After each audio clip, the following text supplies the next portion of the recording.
Hey everybody, thank you for coming to this week's Bite session. Happy you're here.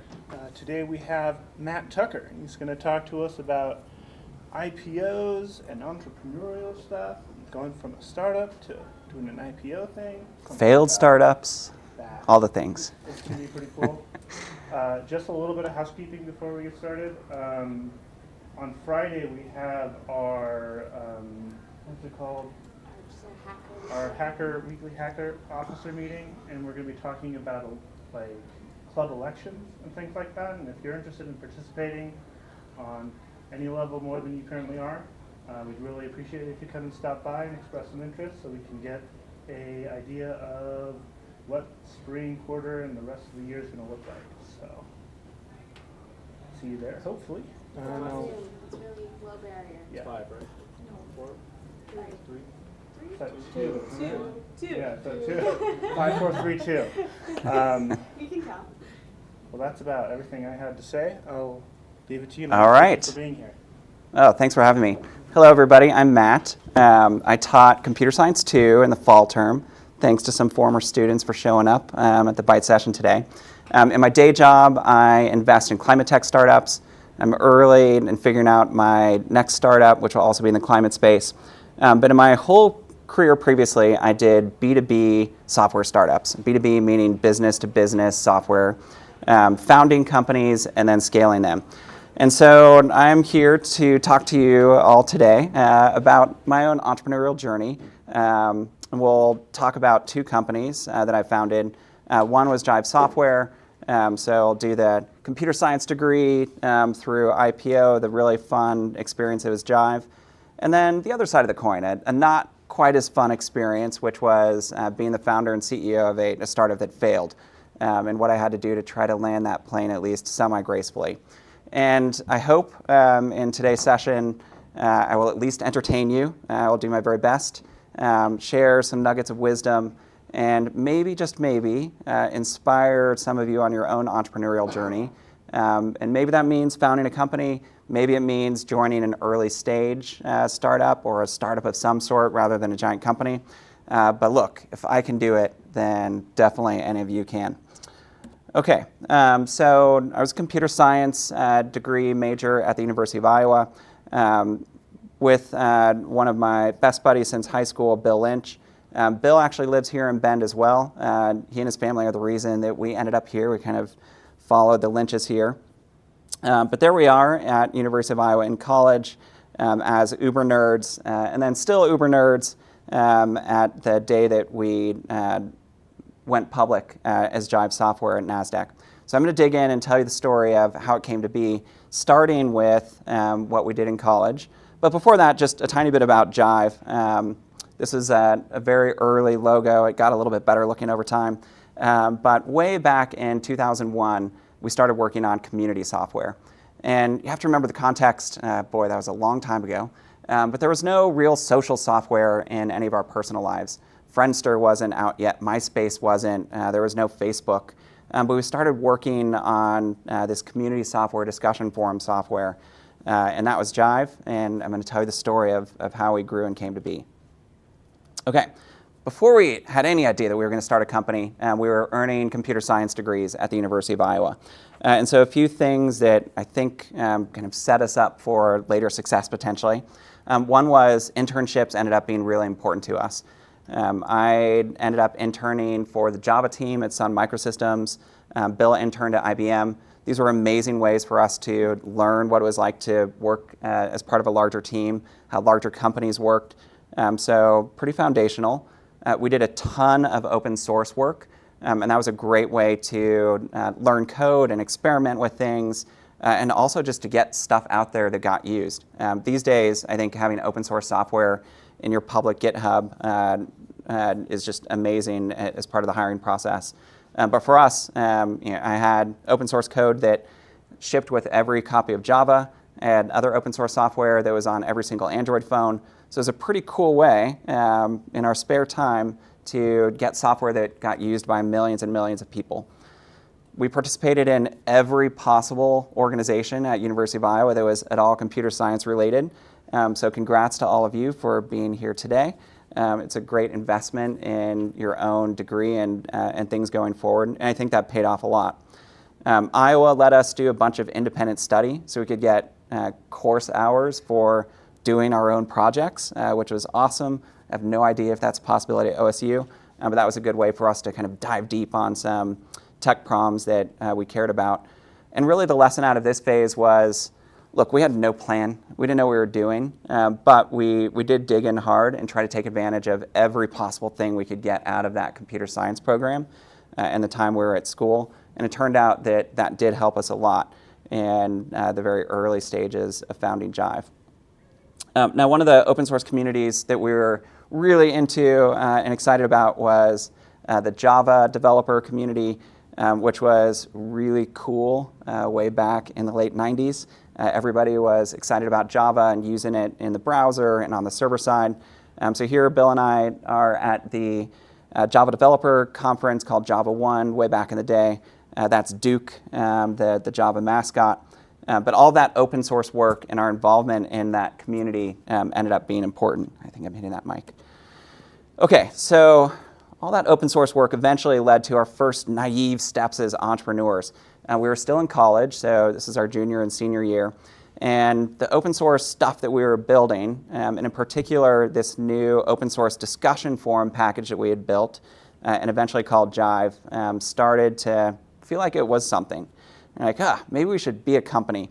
And so we decided to do the thing that made sense to us at a time, which is let's become official by buying some business cards.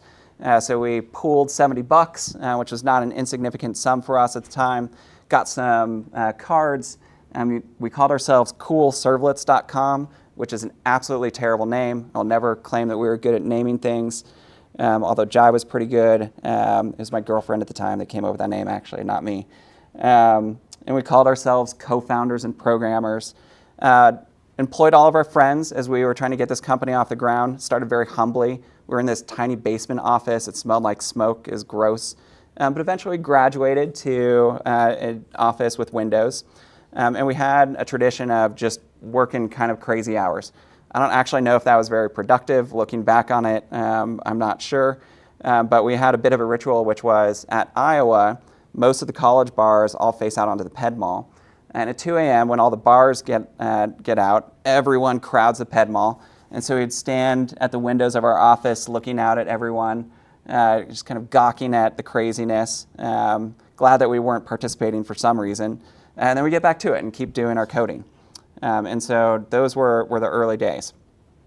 Now we graduated from school. Very briefly, went to San Francisco. So this was year 2000. It was at the height of the dot-com craziness. San Francisco was a place to be. We worked at a startup with absolutely no business model, but people that wanted to change the world in a condemned building. It was all the things, but it became pretty clear quickly that that wasn't going anywhere.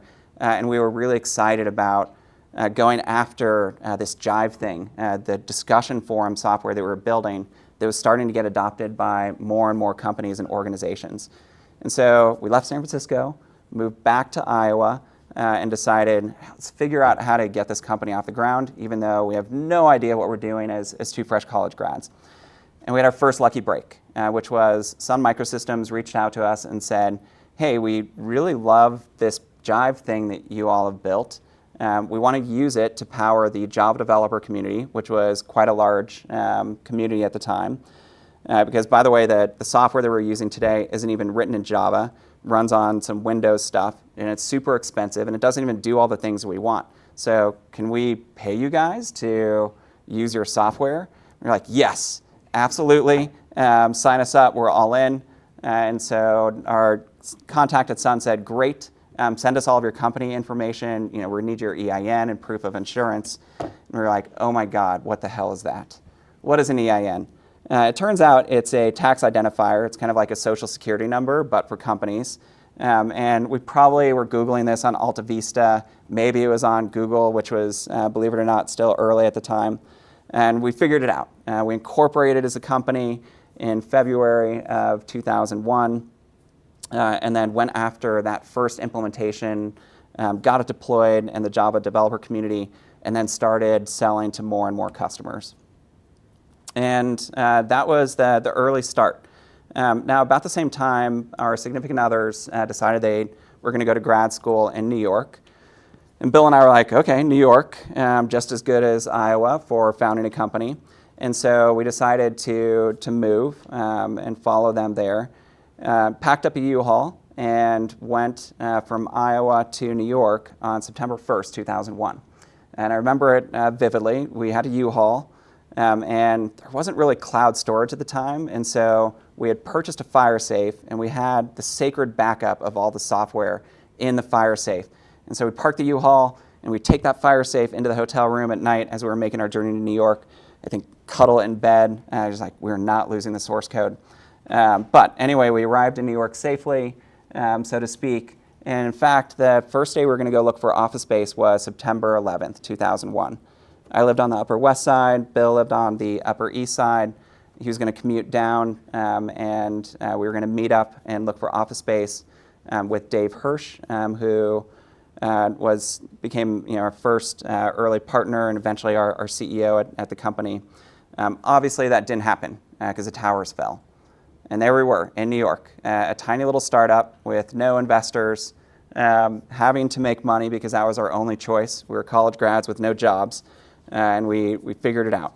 And in fact, a couple weeks later, we went out looking for office space again, and we ended up finding an apartment in the West Village that was right across the street from Bomb Squad. This was a picture out of our window, and we felt safe there. Like, okay, if the Bomb Squad isn't safe, what possibly is in New York? And so we got going. And lessons learned in this early phase of the company, having a co-founder is just crazy valuable, and I think even necessary in founding a company. And I've often given the advice to other entrepreneurs, which is, look, if you can't convince a single other person that this company idea is a good one and convince them to be a co-founder, you're probably not going to have any luck with investors or early employees or with customers. And by the way, you kind of need a partner on this journey and to complement your strengths and weaknesses. Early customers are insanely critical, just like Sun Microsystems was for us. They give you early feedback. Obviously, there's early revenue. And then they act as references for other customers. So most companies don't want to buy software from early stage startups because they know that most startups fail. But if you have other customers and those customers are successful, and they'll tell the other potential customers that you should totally buy from this company, it really works. And one of the things that we did, sorry for this jumping icon, it was kind of lucky, is we decided we really want to negotiate for a Powered by Jive logo at the bottom of every page in the Java developer community. And because that was such a popular community and everybody was deploying Java, all these other companies saw that Powered by Jive logo and decided, we should reach out to this company and figure out how to get it on our own website. And we continued our crazy working hours. The new tradition in New York was we'd work all day and then all night. I actually fell asleep sometimes, obviously. But we'd work until 3 a.m. or so, and then go take the subway homes with the rats. But again, I don't know if working all night was actually a good idea, but that's what we did. There was our office, again across from the Bomb Squad with our old school monitors, etc. And the journey continued. So there we were in New York, and we started. Yes. I just want to were you able to support yourself pretty well in those early days of starting up, or was that? We did. It was we were living very cheaply. New York is an amazing place to have no money or all the money, and we were in the no money camp, and that worked out okay. We had cheap apartments, and we've been doing the open source long enough, and we had that first set of business with Sun that we could do it, and we were profitable because there was no other choice. And some months it was looking a little grim, as maybe we can't really pay ourselves, but we survived. And by the time we got to 2002, 2003, it was like, okay, this is working. We can actually hire people and get going. But those early days were definitely a little bit nail biter sometimes, for sure. Okay, so we started hiring people. We won deals with more tech companies. You might remember the business card I showed you a picture of before. The company was actually still called coolservlets.com. And I remember there was a lunch with one of our most important customers in New York. It was a table of 12 of us or so. And Jim, who was the key contact of the customer, turned to us and said something like, Matt and Bill, we love working with you guys. The product is awesome. You're so responsive to us. But I have to admit, it's a little embarrassing doing business with a company called CoolServlets.com. What the hell are you guys thinking? Can't you just name the company Jive or Jive Software or something? And so we did what was smart, which was listen to our customer and change the name of the company to Jive Software. But this era was all about just embracing our strengths as this tiny bootstrap company. So we could do things really fast. We could do them cheap. We were competing against a bunch of super well-funded startups from the dot-com era. They were in the process of imploding because they couldn't get any more funding. And so we just take away deal after deal after deal from them. And then we did things that most investors think are kind of dumb, but that turned out to be great for us. We did a lot of professional services work. So professional services are you sell your software, and then you do projects for the company to customize the software, maybe build a custom feature, integrate with their systems. And investors don't like this very much because it's not scalable revenue. You can't build it once and then sell it to 100 or 1,000 other companies. You just do the project, and then you have to do the next project. But for us, it let us bootstrap and start bringing in revenue. And we tried to be smart about it, like, let's build this custom feature, but we'll build it in a way that every customer can use, not just this one customer. And so, doing what made sense for us and ignoring some of the advice out there was good for us at that stage. So we kept growing, and started getting some big deals. We did our first $500,000 deal, which was a huge win with the University of Phoenix. They embedded Jive into their online learning platform. So if you took a class from University of Phoenix, it was powered by Jive. But the real thing that started working in this era was we started focusing on a specific use case, which was customer support. And so these companies like Citrix and IBM and Oracle would deploy Jive for customer support. So you'd launch an online community where people could ask questions and get them answered. And this was great in two ways. First, people posted in the community instead of calling into the call center or sending an email. So companies loved it because it saved them a bunch of customer support money. And then part two, customers actually loved it too because they hated calling into the call center. And if they could get their question answered because somebody else had already asked it in the community, it was way faster and usually a better answer. And so this is when we really learned about this idea of look for the pain and solve the pain. There's this general phrase out there, be a painkiller, not a vitamin. And the pain point that we found and started going hard after was customer support because it was so valuable to these companies. And of course, all of that kind of early success started leading to our first existential crisis. And it was twofold. One was graduate school had wrapped up, and so we're like, do we really want to be in New York forever? Would we rather be on the West Coast to try to grow this thing? And then, this customer support thing, like it works really well. People want to buy it, but we don't actually love it. Like this isn't the thing that we're passionate about. We wanted to do collaboration software and community software. That feels all ephemeral, but what do we do? And of course, right at that moment, we got an acquisition offer. And it was for $5 million, which to recent college grads back then felt like all the money in the world. And it was from a customer support company. They wanted to take our product and roll it into their broader platform to go try to win that market. I remember we went and had a meeting with their lead investor, which was rather intimidating. We showed up at this tall building, and we knew the guy, name of the guy that we were meeting with, and looked up, and the building had his name on it. And it was this gentleman in his late 80s, and he sat us down and gruffly told us we'd be crazy not to take this offer. We were definitely going to fail if we didn't sell now, and we had to do this deal. And that was one meeting. They did wine and dine us as well, and it was all very tempting. And it was, what do we do? Do we take this win and go after customer support and maybe stay here in New York for a little while longer? Or do we just bet it all, move the company, go after this more abstract use case that we don't even really know if it's going to work. And of course, we decided to go crazy and bet it all. And so we came down to Seattle, Boulder, and Portland as top cities we might go to. It's a little bit like Three Little Bears. Boulder was a little bit too small, it felt like. Seattle was too big. And so we settled into Portland. And as we did this, we had to rebuild the whole team. Turns out that New Yorkers will not move out of New York. They love it. It's in their blood. That's okay. But that also became an opportunity. We'd been hiring people for a few years, and we started to kind of figure this thing out. And we decided we're going to have a criteria for hiring, which is we're only going to hire people that we are convinced are way better than us.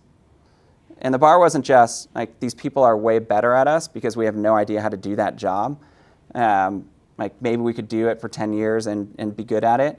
It was, no, they are better at that job than we ever could be, no matter how long we did it. And so we started hiring this amazing team, started thinking about culture in a deeper way and the values that we had. What we always strive to be at Jive was what we called GNACs, so acronym standing for Good-Natured Ass Kickers. And what we really tried to embody as a team was all the drive and ambition of a Silicon Valley company mixed with kind of the heart and passion and love to some extent that kind of naturally seems to happen in Portland, especially at that time. And that's who we became as a company, and it helped us thrive and grow. So right around that time, we had a big idea, and I need to set the stage a little bit. So some years had passed. There was the start of social software in our personal lives. Like MySpace was kind of big in this era. There was this book, Wikinomics, and people were convinced that the world was about to change in a positive way. We've learned so much since then.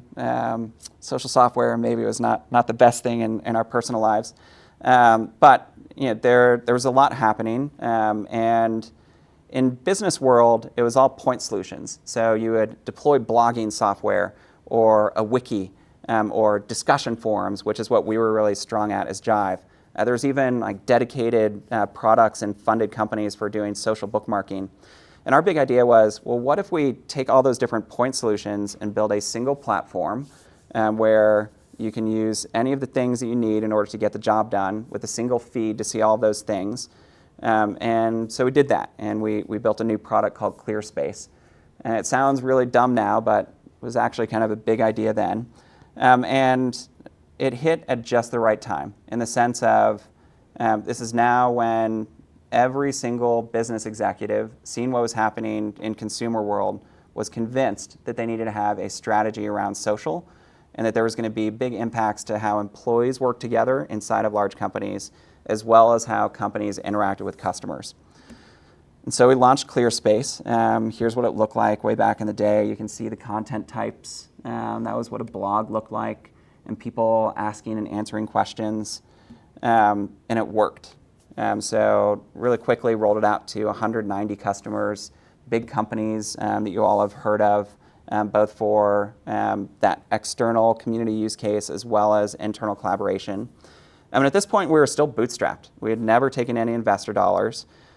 But we realized, and this became the second existential crisis, boy, this market feels like it's taking off in such a crazy way that if we don't grow fast enough, maybe some other company is going to go get a bunch of funding and they're going to win, despite all of our desire to be the company that is the winner in the space.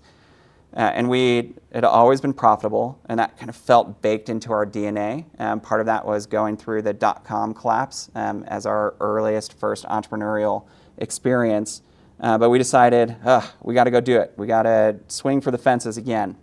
And so we went out and chatted with a bunch of VCs, ended up partnering with Sequoia Capital, which is a very well-known venture capital company, did a $15 million investment. And we went from thinking about how do we be profitable every month to how do we use all this money to just go as fast as possible and hire people ahead of where revenue is growing and just go, go, go, go, go.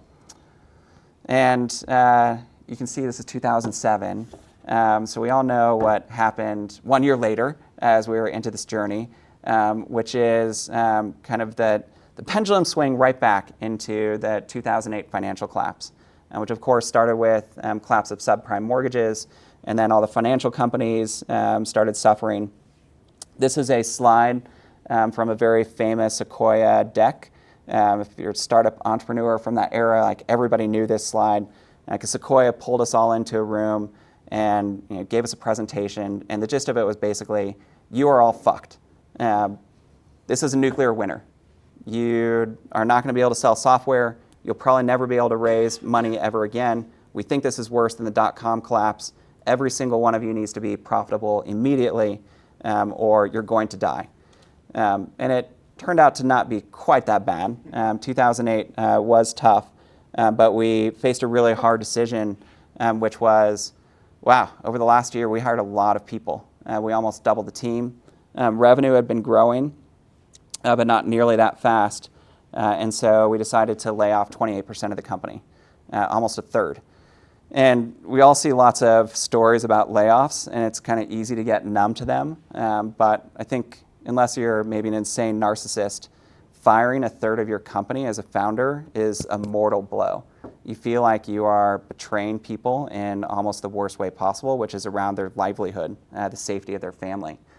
And so that sucked. It was really hard. And not only that, we knew, wow, this is a thing that could cripple us. Not only have we done this bad thing to all these employees we just hired, but can we ever recover from this as a company? Will people ever trust us again?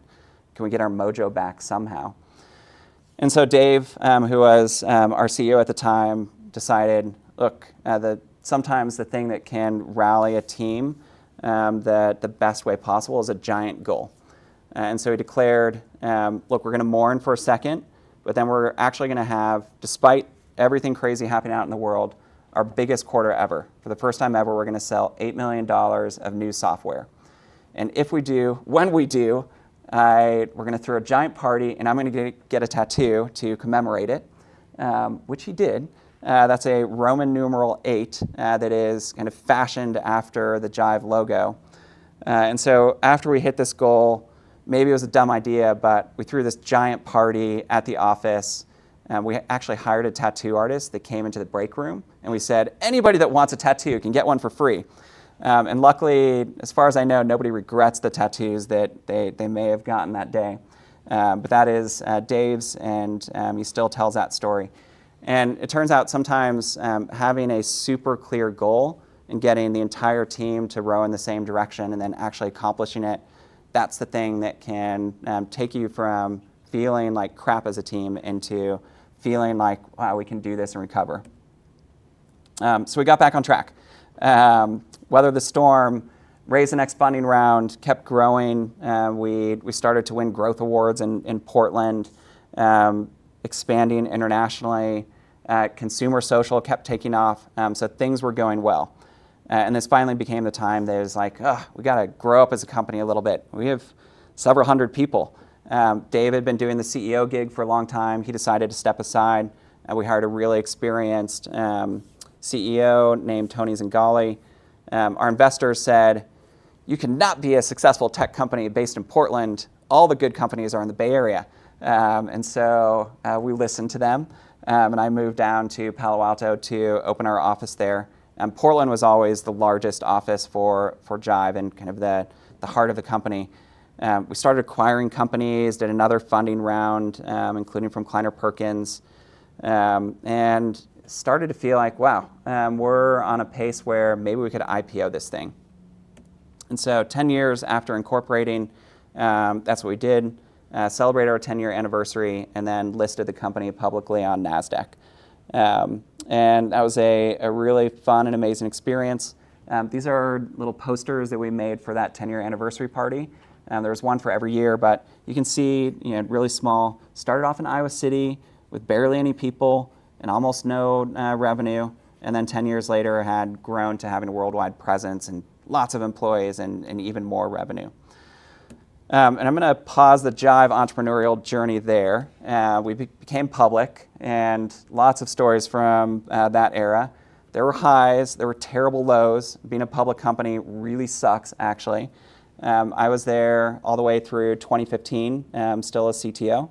And then I stayed on the board through 2016 until I started next startup, Koan, which I am about to tell you about.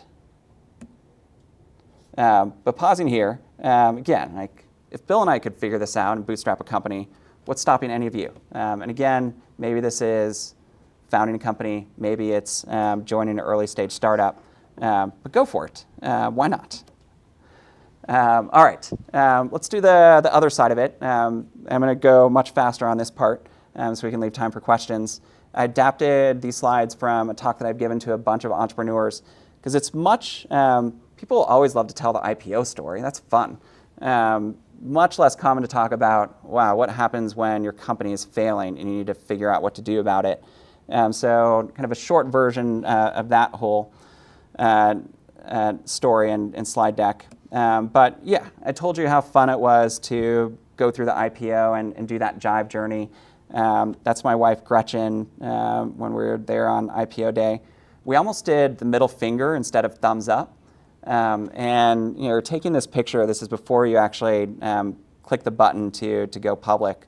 It's not ringing the bell like it is for New York Stock Exchange. And then you walk outside into Times Square and you realize that all the pictures are projected in giant. We're like, whew, probably good, but it might have been fun to do the middle finger. But anyway, that was really fun. Going through a failed startup is not nearly as fun. And that's where I found myself 5 years in at the next company, Koan. So Koan was, again, business software. We were building a product to help teams work better together. And that essentially meant software that would help teams set goals and measure progress against them. And then a behavior that we called a weekly reflection, which is basically a way of checking in, hey, what went well this week? What didn't go well? What could we improve next week? And it was a great team. Anyone that we could get to use the product actually really loved it. But we got stuck at about $500,000 of revenue. Growth started to really slow down. And that is not the place you want to be as a early stage VC-funded startup. And so here you can see a little snapshot of my investor tracking spreadsheet of investor after investor. The list was much longer, turning me down for funding our Series A funding round, which nobody should have. You don't want to fund a not hyper-growth startup at that phase. And so this was terrifying. It was multi-part. Well, I'm about to let down this dozen employees that we've worked really hard hiring and have loved working with, and maybe they're about to not have jobs and need to go find new ones. I'm about to let down investors that I've raised a few $1,000,000 from, and so I had to figure out how do I try to make this as graceful as possible by looking for some sort of acquisition? And that's what I'm going to briefly tell you the story of. And by acquisition, this is not like acquisitions you read about in the news or everybody's celebrating. This is we're trying to avert a dumpster fire and fire sale. So somewhere between an acqui-hire, where really they're just kind of buying you as a team because they think you're great as a team and you can accelerate their progress, to small strategic acquisition, meaning they're going to buy your product, they're a little bit interested, but you're going to return investor money if you're lucky. And at this stage, we're a seed stage company, $500,000 in revenue. Nobody really cared about that. Not very material to a larger company. The only thing that we had that was valuable was us as a team, and maybe our technology, if it was a small strategic acquisition. And so everyone in the team kind of has to participate in the process at some point, because if they don't, if everybody decides to leave, then there's nothing to sell, because you're trying to sell the team. And this is where a lot of entrepreneurs go wrong, is they're like, oh, I can't share the bad news with everyone. They're going to freak out. Everybody's going to leave. And so they try to do the entire process in secret. They're freaked out, of course, and very stressed. Everyone in the team kind of knows it. Maybe they don't know exactly how much money is in the bank, but they know that things aren't going well, and wow, you were talking about fundraising for a long time, but we haven't heard any updates. We must be running out of money. And this is usually when companies implode. And so I decided I'm going to do something different and just be radically transparent. And it helped that transparency was one of our core values as a team, and so we were kind of used to this. But I just told them everything. So here's what's going on with fundraising. Here's our exact death date. Here's the exact amount of money in the bank. This is how we're spending it. And this is the process that we're going to go through in order to sell this thing. It's going to work. And my pitch was basically this. So part one, hey, we love working together as a team. We should totally keep doing that, even if it's not at this company. And it was true. It was a team that really, really loved working together. And then part two, I'm going to find an acquisition offer that's better than you personally if you go out and try to find a job off the street. And basically the idea being like the sum is greater than the parts. So like we can negotiate together. There's value in the team and the technology we've built. And so I can get you a better offer than you could. Part three, like you have nothing to lose. Remember, like you know everything. You get to see it. You'll get to learn. And if I can't manage to sell this thing, there's enough time that you can still go look for a job. And all through this, all three of those things were positive. But part four, we had to kind of start the grieving process around the fact that like, this vision, mission that we've had, we might have to give up the product. We might get to stick together as a team. But boy, this is hard and sucky. So one of the first things we did is set a goal. So we set an OKR. OKR is an acronym. It stands for Objective and Key Results. It's probably the most popular goal-setting framework that gets used by businesses. And it's really straightforward. You set an objective, which is the thing that you want to accomplish, and then you have a set of key results, which is how do we measure whether we've actually achieved that objective. And it is really simple, but actually writing down a good goal turns out to be really hard. And writing this one took us hours. We talked about it a lot, like what do we care about? What do we value? What would be good about an acquisition? What would be bad? And spending all this time on it actually paid off a lot. We used it to make some critical decisions as we went through this acquisition process. So there's a really successful company that we were chatting with.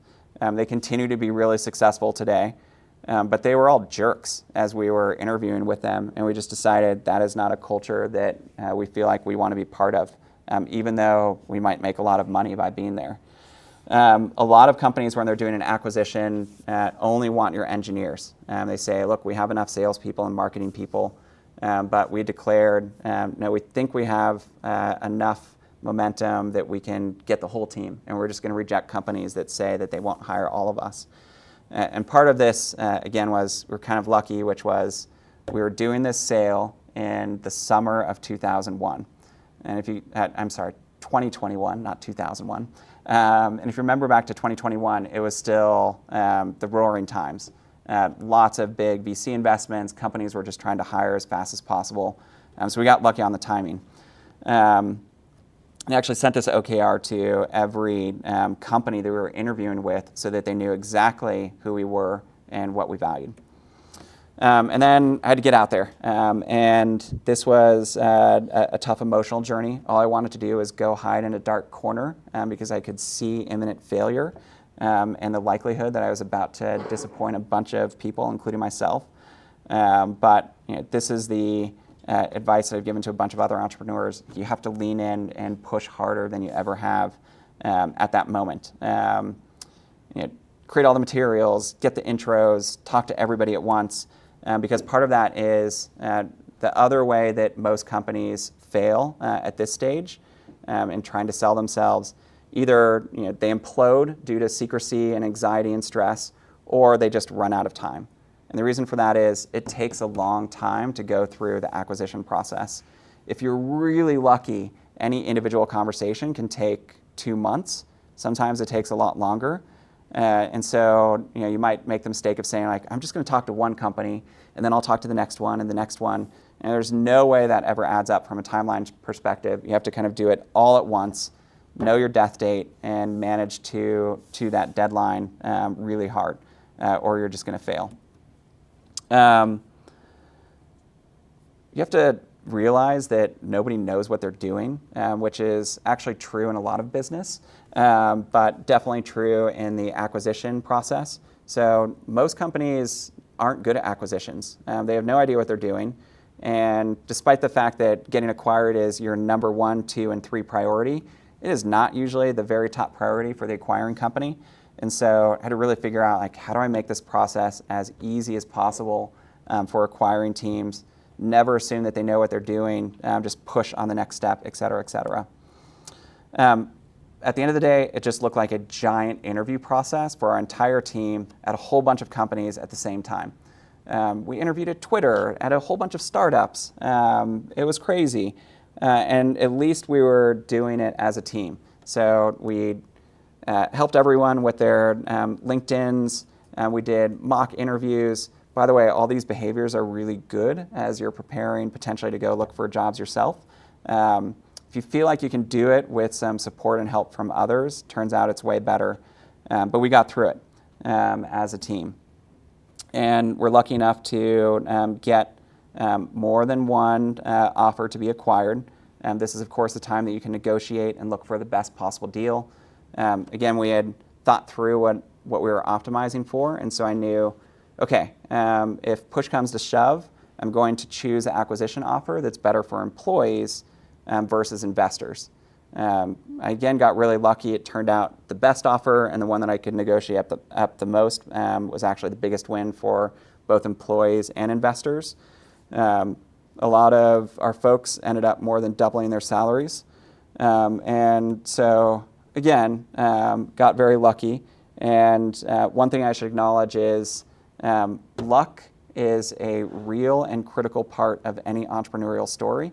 And any founder that doesn't admit that is probably insane. And there's certainly many cases of that in the Jive journey and even in the Koan journey, at least at the end.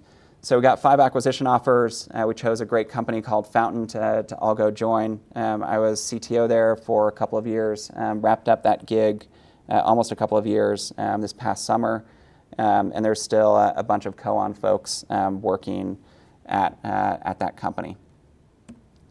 So I'm going to end the story and the journey there. Would be more than happy to answer any questions.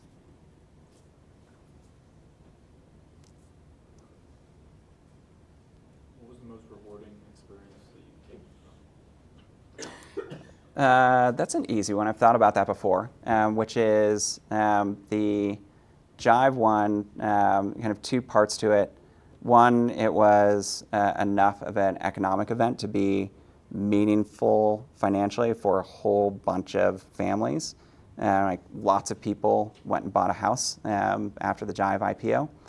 And then part 2, a lot of people talk about it as the best company they've ever worked for and worked with. And I kind of feel the same way. I'm just very lucky to work with that group of people. There was just a LinkedIn post from a former Jiver that dozens of people chimed in on, like talking about, like, oh, have you ever worked at that one company where you're just always chasing that same experience throughout your whole career? And I feel super, super proud of that. What do you do now? 2 things. I'll give the slightly longer answer to that. So when I was working very hard last year for this company that acquired us, I would show up to school in the morning, and I would see all these parents that showed up to drop off in their ski bibs. And like, what the hell? What is going on with you people? Who do you work for? How are you doing this? Like, I have to go do 12 meetings in a row, and it's really stressful. It was like, I have one ambition next year, which is I want to be a ski parent. And I have managed to do that. In fact, I dropped off the kids to school in my ski bib this morning, and Gretchen and I went up for a few hours. She's trying to wrap up her ski in 5. So a little bit of that. And then I've started investing more seriously. So investing specifically in climate tech startups. And over the last couple of years, I've just gotten very passionate about the fact that I'm pretty sure there is a single greatest problem that we face as a species, which is climate change. And it is terrifying and almost like the weight of it so depressing that you almost want to just retreat and not even think about it. But there's something in me like, I also feel like I have to be solving that problem in some way. And then part two, I think it's probably going to be the biggest economic opportunity of several generations. More than AI, which is a bold prediction. But there will be a lot of amazing companies that get created solving this problem over the next decade or two. So investing and then trying to figure out, and in the really early stages of doing a next startup, which will be something climate related. But I don't know what it is yet. And then if Jill will have me back, hopefully teach at least another class again, because that was fun. You gonna hire new grads for your startup? Definitely. Yeah, if there eventually is one, there will be. This might be a stupid question, but what would you consider to be the biggest zero interest rate phenomenon? The biggest zero interest rate phenomenon. Tell me more what you mean by that. So, oh man, I didn't think I would have to explain this because I don't know. How do I explain this? Okay, so there are all like when you're like in venture capital startup Mm-hmm. times. This is a bad way to talk.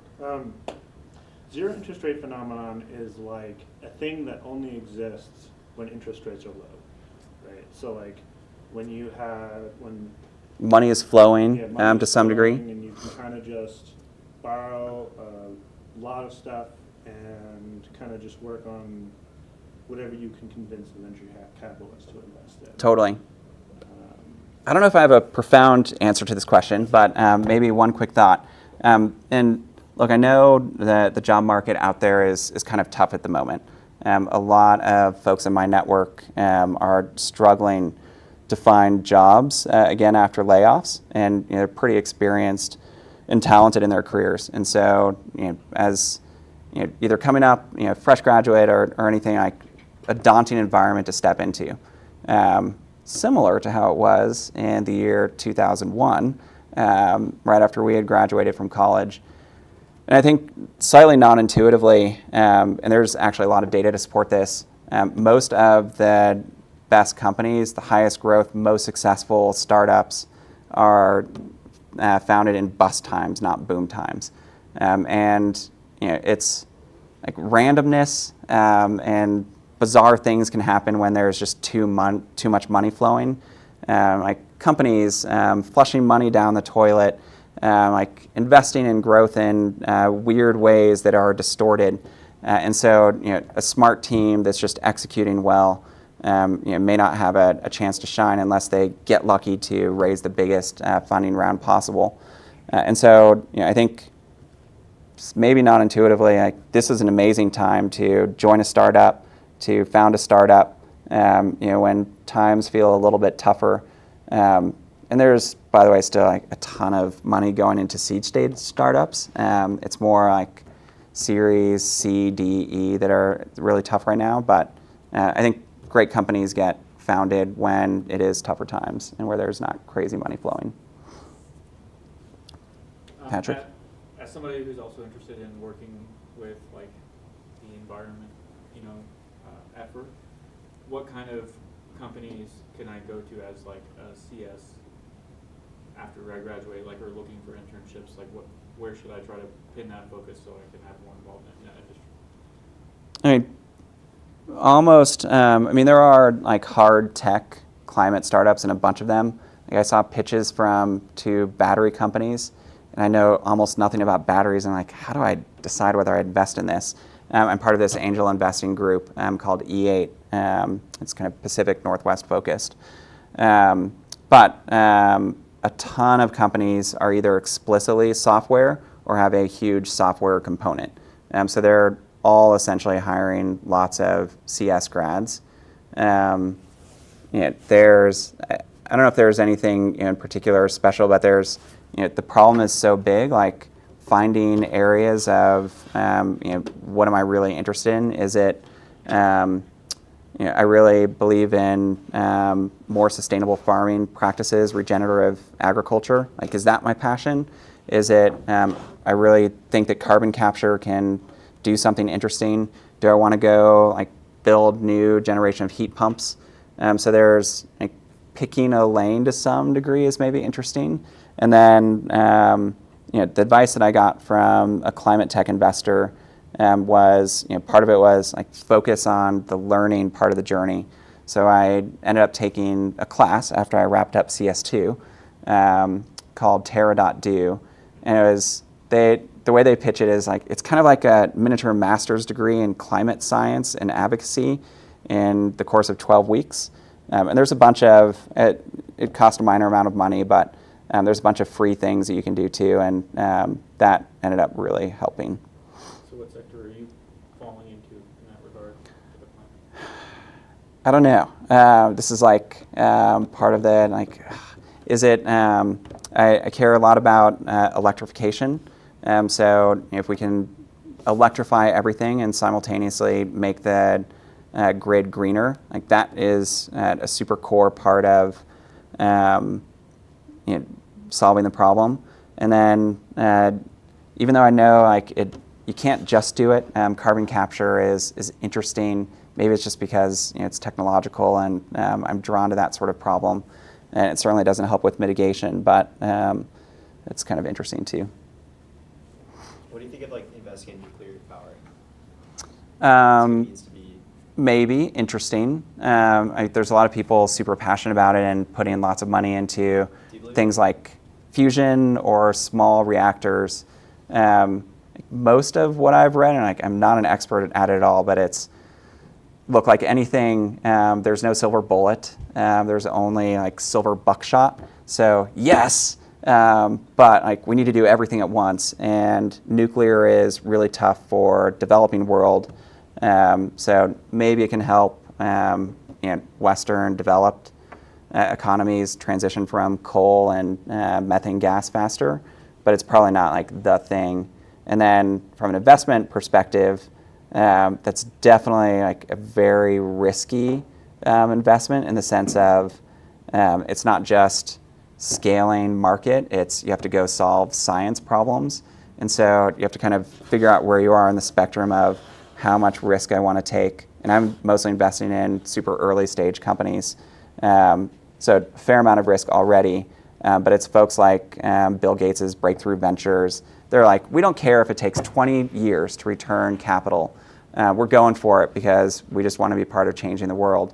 And I think my time horizon is more like 5 to 10 years. If it takes 20 years, and I probably, I don't quite have appetite for that because I'm not a serious enough investor.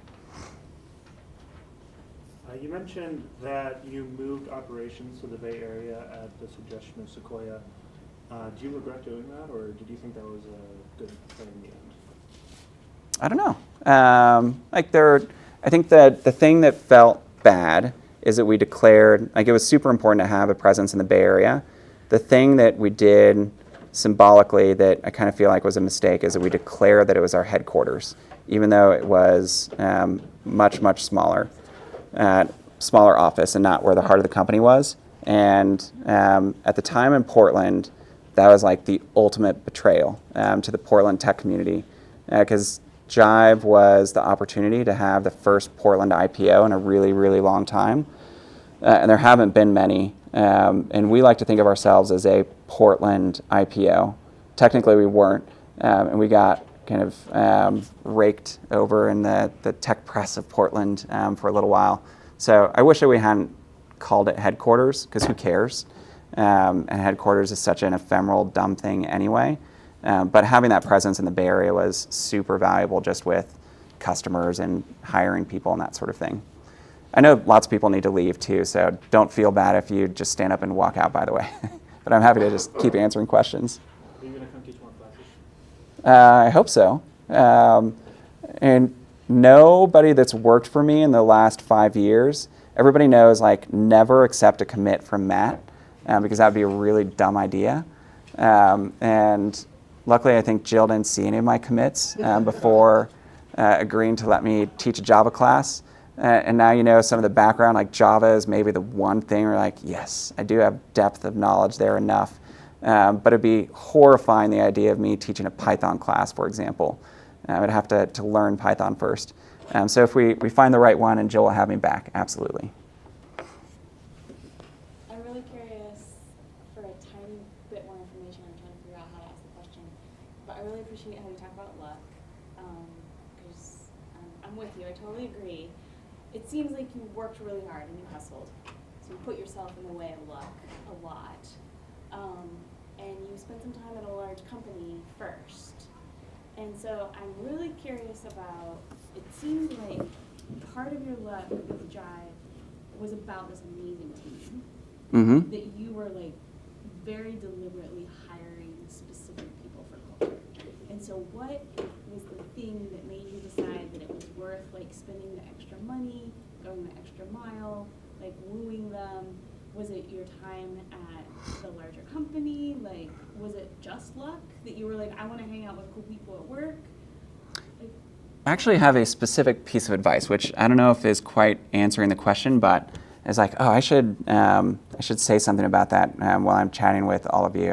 And now I just remembered, which is we also had the way we summarize it is really dumb, but we had this idea of the I'm cool, you're cool hiring approach, which was basically, okay, we want to hire people that are better than us. I told you about that. But basically it was, look, we have now formed pattern recognition through the whole interviewing process that this only works really well if it feels kind of like an equal power exchange.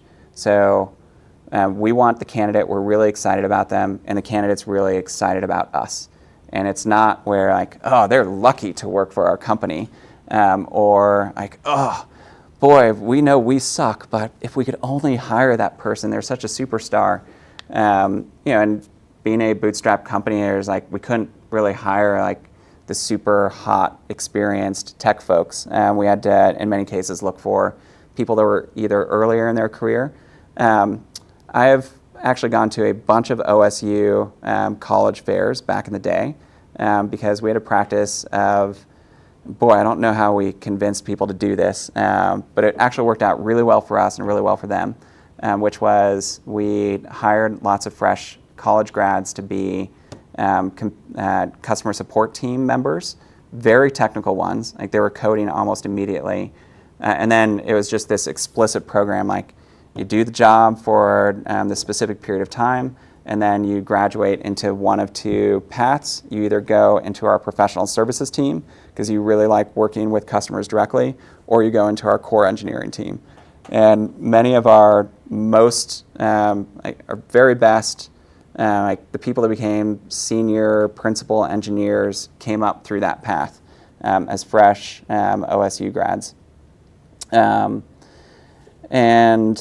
yeah, that was a little bit of a sidetrack. I think the part of like going through the interview process is like you should have the expectation of a feeling of equal power.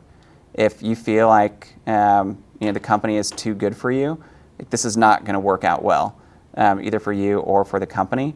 And I don't know, just like an analogy would be dating, right? Like, would you ever want to be a partner with someone where you didn't feel like you were bringing equal things to the table? And you can find that in a good hiring process too, which I don't know if that in any way, now recorrect me. It's a fascinating procedure, right? Because the thing that you built, the idea, you got lucky, some wanted you, but at the same time, like what you built was kind of magic. And I just like can't imagine as a new college grad being like, we're gonna build this company, and then like you were learning on the job about how to hire people. Every time we, It's like a gut thing, or like. I mean, this is part of like some folks that we interviewed were agog because we'd often start an interview. And they were just always really straightforward. We'd be like, we've never hired a marketing person. We don't actually even know what marketing does, but we know that we're supposed to hire like people in marketing. Like, can we spend the first part of this interview where you just like teach us about like what the hell your job is? And it turned out that people that can kind of teach because they have that depth of expertise and that are willing to kind of go for it and not be like, wow, you guys are crazy. Like that ended up being sort of a interesting, valuable thing. And then, kind of the other piece of this is we figured out pretty early on that just asking for help and getting great advisors was super valuable. So, everything from like experienced executives that would come in and like work with us like almost every week in the trenches. There was a gentleman named Bill Lanfrey who was a mentor to our Sequoia investor back in the day. And he happened to live in Oregon and just spent a ton of time and taught us all about product management in particular.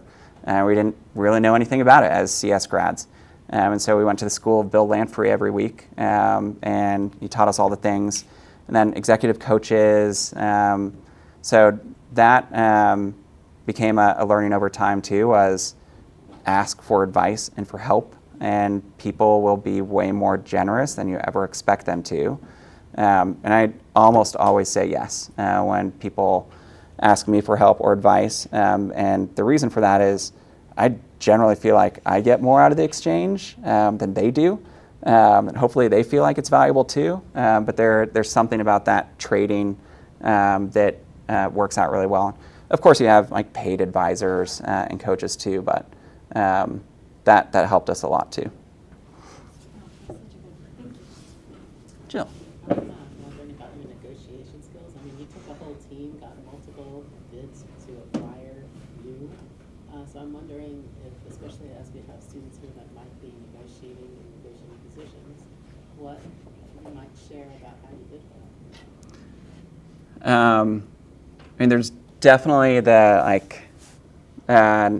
radical transparency and honesty I do care a lot about, but perception management does matter. And so worked really hard to, is in every acquisition process, and we acquired, I think, 11 companies at Jive. And some of them worked really well, a lot of them didn't. So I'd been on the other side of the table a whole bunch, and I knew what it was like. And part of it is you always have to convince the acquiring company that you are a magical team. You can do things that almost no other team can. You have a level of cohesion that is just amazing. And so one of the things I did is exploit asymmetric information, which was nobody in the acquiring company bothered to talk to each other because they're really busy. And so we'd have all these people interviewing us, and Jane would interview a bunch of us, and then John would, and they never talked to each other. But every single interview, we'd always write down tons of notes, and then everybody would share everything with the team and say, this is what they cared about. They mentioned this thing, and so we'd just exploited that ethically. They didn't say that we shouldn't talk to one another. I think we even told them that we were. And then worked really hard to do everything we could to do perception management. So one of the things I really appreciated about, for example, it's 7% of your grade every term. What do we call the things? Yes. So things like having a great resume, working on your LinkedIn, getting feedback from people on that. We went from, it's really hard to write about yourself and do it in a way that feels authentic, but also kind of sells yourself. And so went from every co-on employee having, frankly, pretty mediocre LinkedIn profiles to really good ones, because we gave each other critical feedback and just iterated on them, and then practiced interviewing and gave each other critical feedback. Hey, here's something you didn't do super well. You might try this next time. Go watch how another team member answers this. Let's listen to one another. So, yeah, I don't know if that's not so much a negotiation thing, but kind of teeing us up for success in that process. And then, if you can get one offer, and that is kind of the same thing with fundraising. If you can get one VC to say yes, it suddenly becomes really easy for a whole bunch of VCs to say yes, because everybody starts to worry that they're going to miss out on something great. So as soon as I could get that first offer, I negotiated everyone else up. I was like, well, look, here's their terms, and we're interested in you. Here's what we think is strong about your team, but like I have to take this offer unless you can match it, et cetera, et cetera. Patrick. I noticed that this program, there's a lot more emphasis on the software engineering track rather than the software entrepreneurship track. And I know there's definitely just like a lot more demand for that from a student perspective, but if there was an opportunity, and this might be more of like a department question, but if there was more of an opportunity for classes surrounding software entrepreneurship that we don't currently have here or could have here, would you be interested in like maybe being in those since you're maybe? We definitely did not have them at University of Iowa, by the way, and much less emphasis. I love what this program does in kind of prepping folks for, like, hey, like, there's parts of going out and being in the job market, et cetera. Like, we had none of those things at Iowa, and they probably still don't. But yeah, I think it's in talks like this. I think the more part of what I just personally hope for in Bend is continually thriving tech community. We're not ever going to be major, but if we can punch above our weight, and I think the community does in a sense in terms of people working remotely in really interesting jobs, and there's a lot to tap into as a university, and then to also have the reverse energy of folks going through school. So yeah, Bill, my Jive co-founder, should probably come give a talk about AI and how to actually use language models. He has a brand new healthcare startup, and that's what they're doing. We became friends with principal software engineer at Snap. He writes the entire messaging system. And like all sorts of folks are here in Bend, and it'd be cool just to have as much of that mojo going. So I'm open to ideas. Thank you. Thanks for letting me go long. Yeah, thanks for coming out. Thank you.